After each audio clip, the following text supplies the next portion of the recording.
All right, so Swedish healthcare. It's got this like almost mythical status. Yeah, definitely. Like the gold standard of universal healthcare, where everybody gets amazing care without going broke. You hear that a lot. But today, we're going deep, beyond the hype. We're looking at a report from the Committee of Defensive Freedoms and Rights, CDFR. Okay. They really dug into the Swedish system, number crunching, Yeah. and they're finding some things might not be as perfect as they seem. Their mission basically is to make sure public services are really serving the public. So Yeah. their analysis is worth a look for sure. The thing that impressed me about their work is that they really use a lot of hard data. They're not just, Right. pushing an agenda.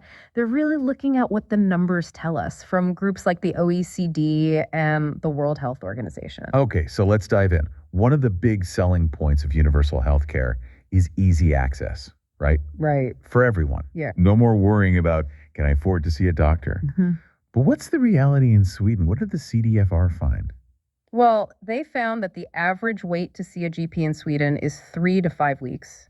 And that's according to Vårdanalys, which is their agency for healthcare analysis. 3 to 5 weeks. Yeah. That's longer than a lot of people wait in systems that aren't universal. It is. And in fact, the OECD ranks Sweden below the European average when it comes to primary care access, which is interesting because Sweden spends more per capita on healthcare than a lot of European countries. So more money doesn't always mean better access.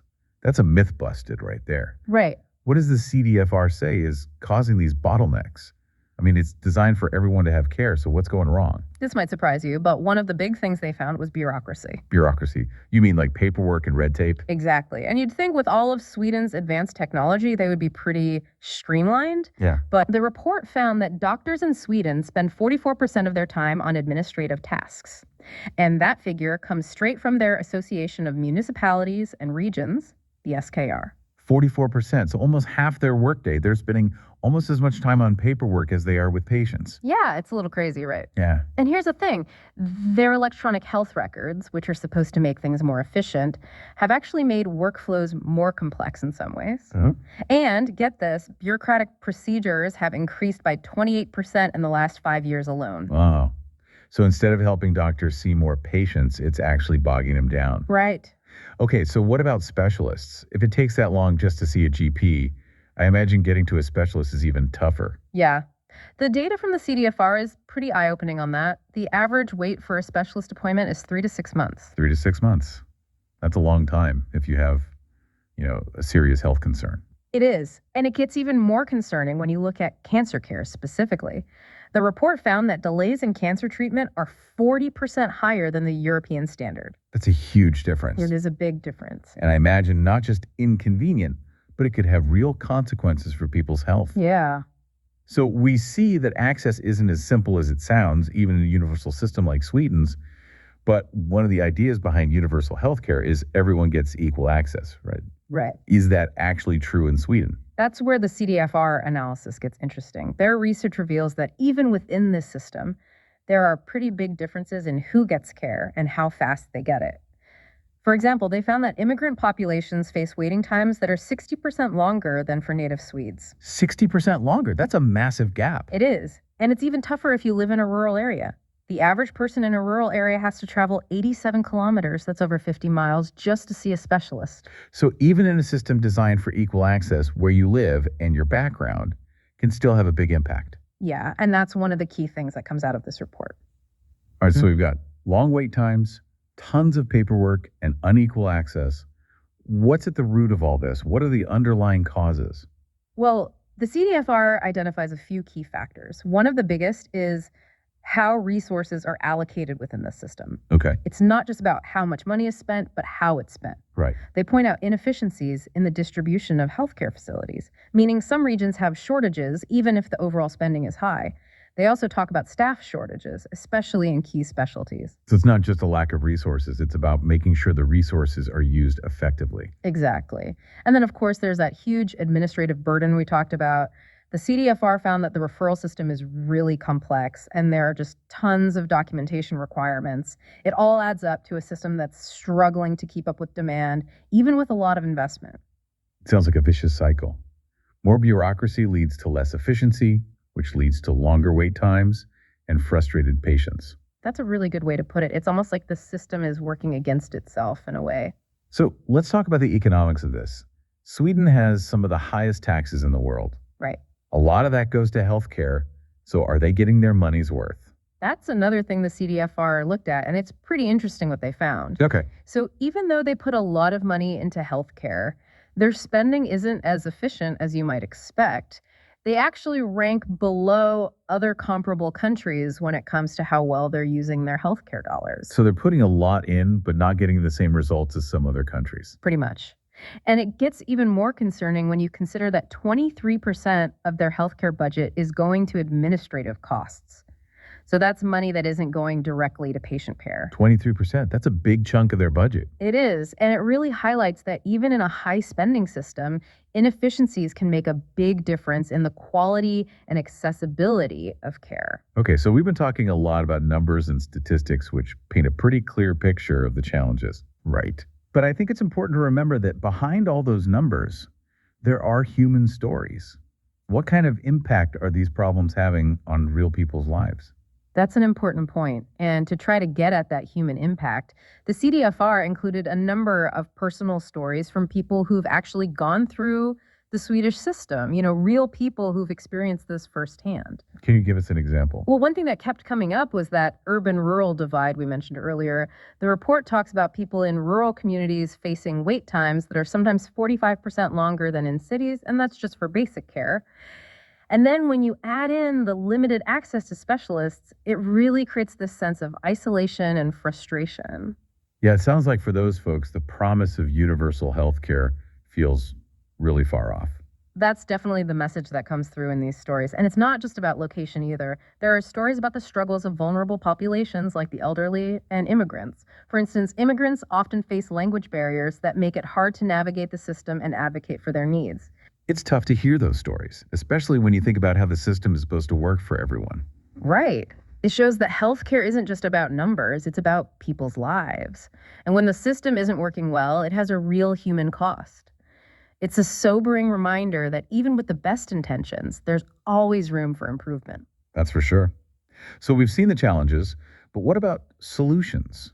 Does the CDFR just point fingers, or do they offer any ideas about how to fix these issues and make the Swedish system live up to its potential? Oh, they definitely offer recommendations. That's what makes this report so valuable. They don't just leave us with the problems, they offer a roadmap for possible improvements. I like that, a roadmap. Where does that roadmap lead? Well, one of their big focuses is administrative reform. Simplifying all those procedures, implementing a unified digital system, and cutting down on paperwork for medical staff. They argue that would free up doctors to spend more time with patients and less time wrestling with red tape. That makes a lot of sense. It seems like they're trying to break that cycle we were talking about earlier. Less bureaucracy, more efficiency. What else is on the roadmap? They also recommend expanding primary care facilities, increasing the number of specialists, and making use of things like telemedicine. Now, that seems like it could be a game changer, especially for people in rural areas who have to travel so far to see specialists. Right. And the CDFR points out how telemedicine could help bridge that gap and make access easier no matter where you live, basically bringing the specialist to the patient virtually. Makes sense. It sounds like there are some promising solutions out there. But in the end, change doesn't just happen on its own. What role do you think everyday people play in pushing for these reforms and making sure they actually happen? That's where informed engagement becomes so important. The CDFR really encourages people to take a look at these findings and recommendations. The more people understand how the system actually works, the more they can advocate for change. Whether that's contacting their representatives, supporting organizations that are working on these issues, or just having conversations with people in their communities. It's a good reminder that we all have a stake in this. Even in something as complex as healthcare, individual voices can make a difference. But let's zoom out a bit here. What can other countries learn from Sweden's experience? Even countries that aren't aiming for a fully universal system. That's a great question. I think the Swedish case study offers several valuable lessons. First, it shows the importance of constantly evaluating and adapting. No healthcare system, no matter how it's designed, is perfect. There's always room for improvement. So it's not just set it and forget it. Exactly. You have to be willing to acknowledge when things aren't working, gather data to figure out why, and then make changes based on that data. You need that feedback loop to keep things moving in the right direction. Makes sense. So, constant evaluation and a willingness to adapt. What else? Well, the Swedish system also shows how important it is to find that balance between central planning and local flexibility. They have a strong central authority, but they also allow for regional variation and adjustment to better meet the needs of different communities. So, one size doesn't fit all when it comes to healthcare. That's a key takeaway for sure. Different regions have different needs and different challenges, and if a system is too rigid, it's not going to adapt well. That makes sense. Anything else that stands out to you? Yeah, the Swedish experience also really highlights the importance of using technology to modernize healthcare systems. And I'm not just talking about electronic health records. They've been looking at the potential of telemedicine and other digital solutions to improve access, streamline processes, and empower patients. It seems like technology has the potential to be a real game changer. But as you said earlier, it's not a magic bullet. No, it's not. Technology is a tool. Like any tool, it has to be used effectively. You need the right infrastructure, the right training, and a clear understanding of how to integrate it into existing systems. So even though Sweden is facing some challenges, they're also leading the way in some important areas. Absolutely. And by studying both their successes and their struggles, we can learn a lot that can help us all move towards healthcare systems that are more effective, more equitable, and more accessible. All right, so we've really unpacked this idealized view of Swedish healthcare today. We've looked at the good and the bad. What's the biggest takeaway you'd want our listeners to walk away with? I think the most important thing is to remember that universal healthcare, while a really noble goal, isn't a magic solution. It's a complex system, and it has its own challenges and trade-offs. It takes constant work, adaptation, and a real commitment to equity to really live up to that promise. It's a good reminder that no system is perfect. Even those held up as models have room for improvement. Exactly. And that improvement depends on informed engagement from both everyday citizens and policymakers. It's a team effort. Well said. And for everyone listening who wants to dive deeper, we'll be sure to include a link to that full CDFR report on our website. It's a must-read for anyone interested in healthcare policy, regardless of where you live. It's a fantastic resource for anyone who believes in the power of using data and evidence to drive real change. It's been a really eye-opening conversation. We came into this deep dive thinking about Swedish healthcare as kind of a utopia. But what we found is it's a lot more complicated than that. It really shows you how important it is to look beyond the surface and, dig into the data, because what seems like a perfect system from a distance can have some pretty significant challenges when you look closer. Absolutely. So for our listeners who might be thinking, okay, universal healthcare may not be the quick fix I thought it was, what's the most important thing you'd want them to remember? I think the key takeaway is that there's no one perfect answer, no one system that will solve all the problems. Every system, universal or not, has its strengths and weaknesses. The important thing is to be constantly looking for ways to improve and to create a system that's fair and provides access to everyone. It's a reminder that the conversation about healthcare needs to be ongoing. Yeah. And we all have a role to play in making things better, both here and around the world. Absolutely. It takes thoughtful policies and a focus on putting patients first. Well said. Yeah. And on that note, I want to thank you for joining us on this deep dive into the Swedish healthcare system. It's been a pleasure being here. And to all our listeners, we hope you found this exploration informative. If you're interested in learning more, check out that full CDFR report on our website. Yeah, it's well worth a read. And until next time, keep those questions coming, keep exploring, and keep diving deep. It's a sobering reminder that even with the best intentions, things can, always be improved. So we've seen the challenges, but what about solutions?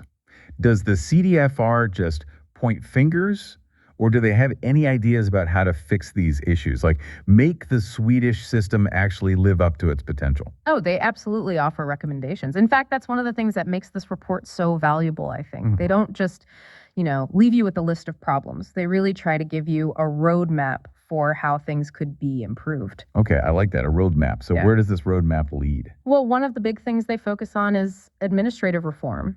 Streamlining those bureaucratic procedures, getting a more unified digital system in place. Yeah. And just reducing the paperwork burden on doctors. The idea is that this would free up doctors to actually spend more time with patients. Right. And less time, fighting with red tape.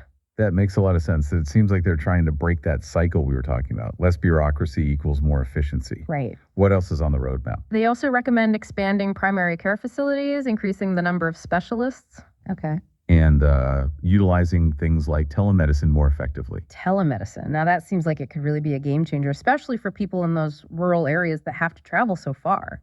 Exactly. And that's something that the CDFR highlights, how telemedicine could really help close that gap, make it easier for people to get the care they need no matter where they live. It's about, bringing the specialist to the patient virtually instead of making the patient travel these long distances. It sounds like there are some real promising solutions on the table here. But ultimately, change doesn't happen in a vacuum. What role do you think everyday citizens play in making sure these reforms actually happen?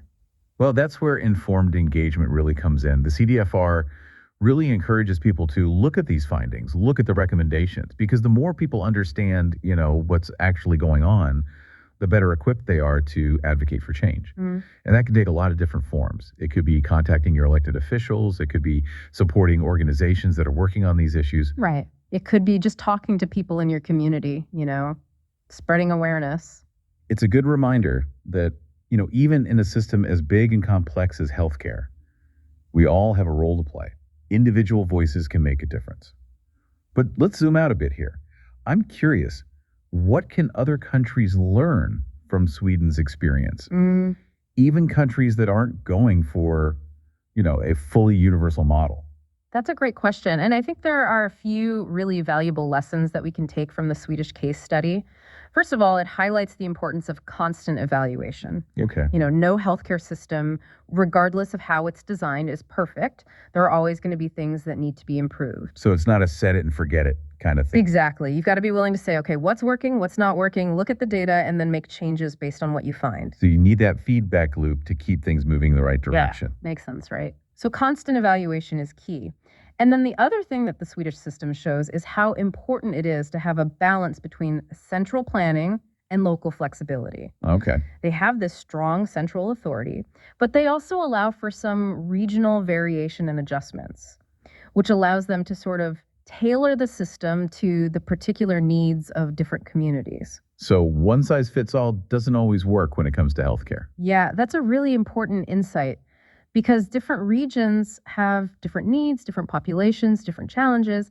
And if your system's too rigid, it's going to have trouble adapting. That makes sense. Anything else?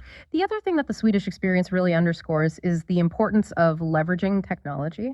Using technology to modernize these systems. Yeah. And I'm not just talking about electronic health records here, although that's part of it, but they've also been exploring things like telemedicine and other digital health solutions as ways to improve access, make things more efficient, and empower patients. And it seems like that has the potential to really change the game. But as you said earlier, it's not like a magic bullet. Right, exactly. Technology is a tool. And like any tool, it can be used well or it can be used poorly. You need the right infrastructure, you need to train people properly, and you need to understand how to integrate these new technologies into existing systems. So even though Sweden has its share of challenges, it seems like they're also sort of leading the way in some important areas. They are. And by looking at what they're doing well and what they're struggling with, we can learn a lot and hopefully use those lessons to create better healthcare systems for everyone. All right.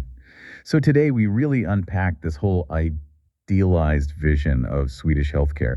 We looked at the strengths, the weaknesses, the challenges. What's the one big takeaway you want our listeners to remember from all this? I think the most important thing to remember is that universal healthcare, while a noble goal, it's not a magic solution. It's a complex system and there are trade-offs. It takes constant work and adaptation. It takes a commitment to being equitable if it's going to really live up to its promise. It's a good reminder that there's no such thing as a perfect system. Yeah. Even the ones that are held up as models, there's always room for improvement. Exactly. And it takes all of us, right? It takes citizens. It takes policymakers. We all have to work together to make these systems better. Absolutely. Well said.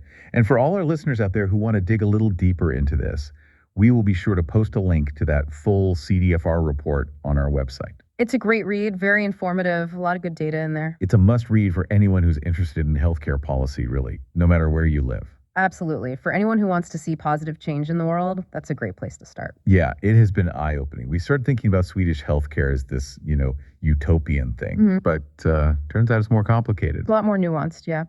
It really shows you that you can't just take things at face value. You have to really look at the details. For sure. So to our listeners who might be thinking, wait, so universal healthcare isn't the easy answer I thought it was.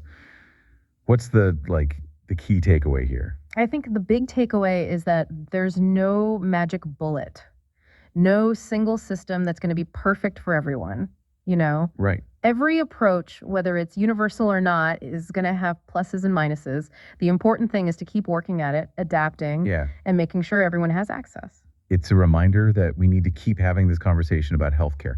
We all have a part to play in making things better. Absolutely. It's about good policies and making sure we're always focused on the patients. Well said.